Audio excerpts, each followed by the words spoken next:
Ladies and gentlemen, you are listening to a 5-part series of episode 19 of the Psychotherapist Podcast.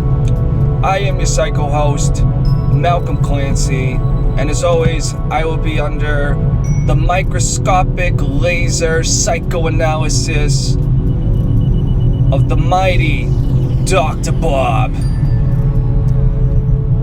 Usually for these episodes, I break them up by topic and spread them out so you don't have to necessarily listen to them in order. This episode, a little different. The first 4 parts, I'm bouncing around all over the place, but it all comes back. It all comes back to an incident the day I had before I recorded this psychotherapy session with Dr. Bob. I was on my way to a social event, then had a panic attack and did a 180 and was like, WTF, man, what just happened to me? So we spent quite a bit of time getting into that, talking about how this pandemic life has been affecting us all mentally. And for part 5, the final part, we more or less wrap up my mental breakdown and go into some fun tangents and rants. So if you're just looking for the fun light stuff, I won't hate you if you want to skip to part 5. The rest of it's pretty fun too, but it gets a little heavy, yo. I hope you enjoy the show. I appreciate you listening.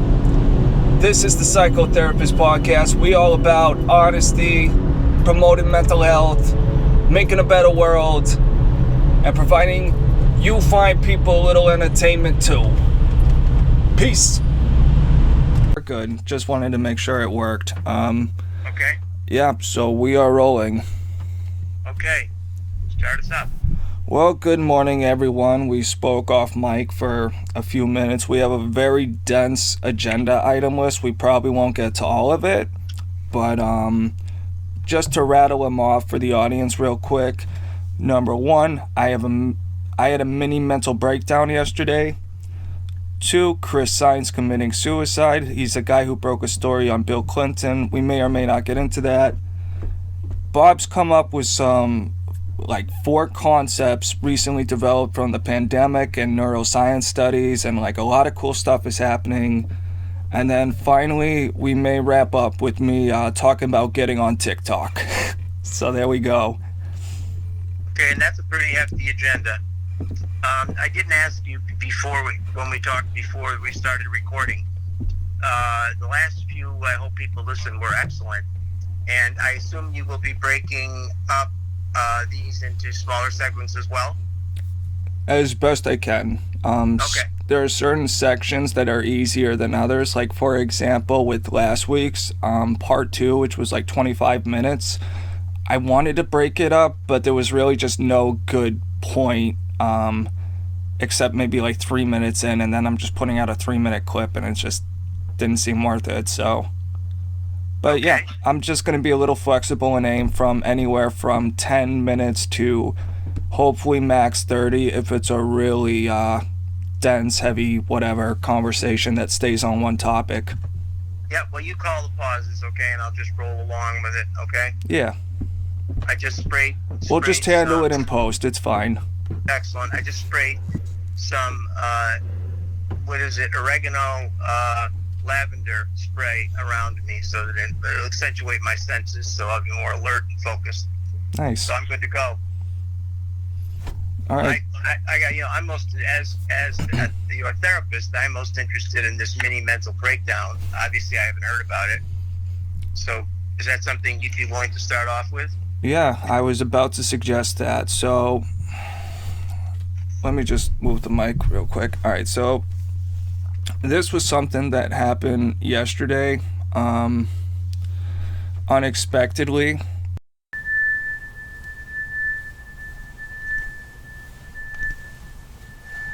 I told a few people, oh yeah, I'm going, yeah, I'll see you there, we'll walk over, whatever.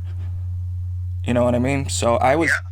planning on going, and then just somewhere after, first I try to take a smoke break, and then my anxiety starts to kick up as everyone's just drinking and having a good time. Cause I think it's what really happened, and it took me kind of the car ride home to sort of even process what was going on, because it was my brain was like weirdly cluttered and empty at the same time. So I had one drink, not even like a little drink, because I knew I was going to be driving home. I knew I was going to, as soon as I got home, had to help with the shower thing, and I'd be slaving on that for the rest of the day. And, you know, I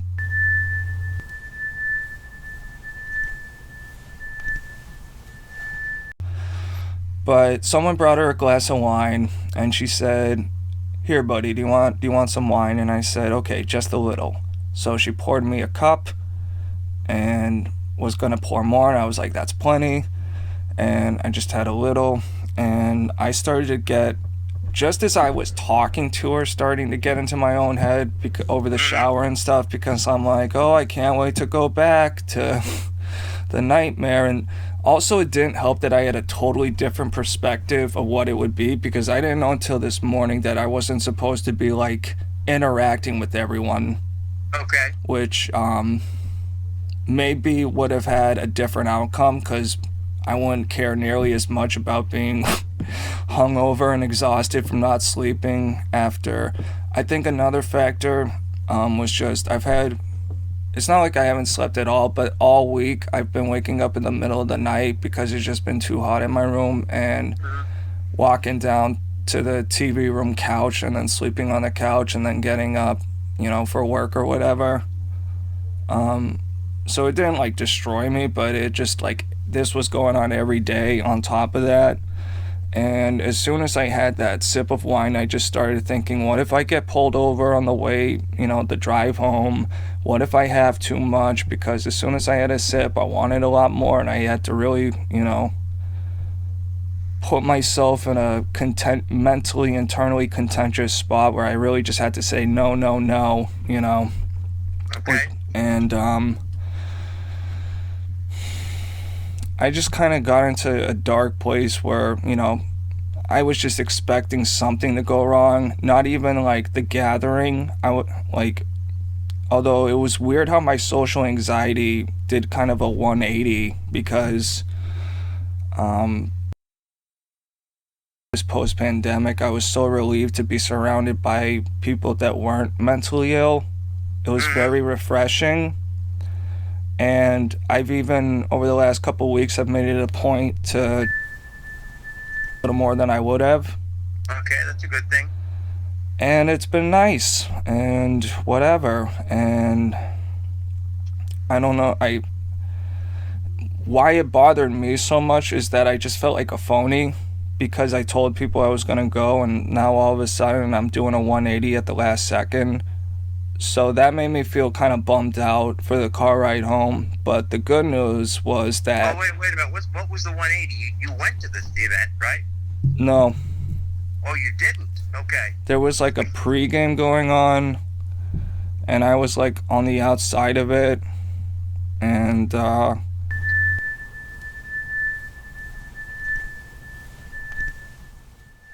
come out here and get fucking wasted with us. And I was like, I want to. Well, I just said, please don't shoot me, was my exact response, because she was very like hostile, but in a fun way.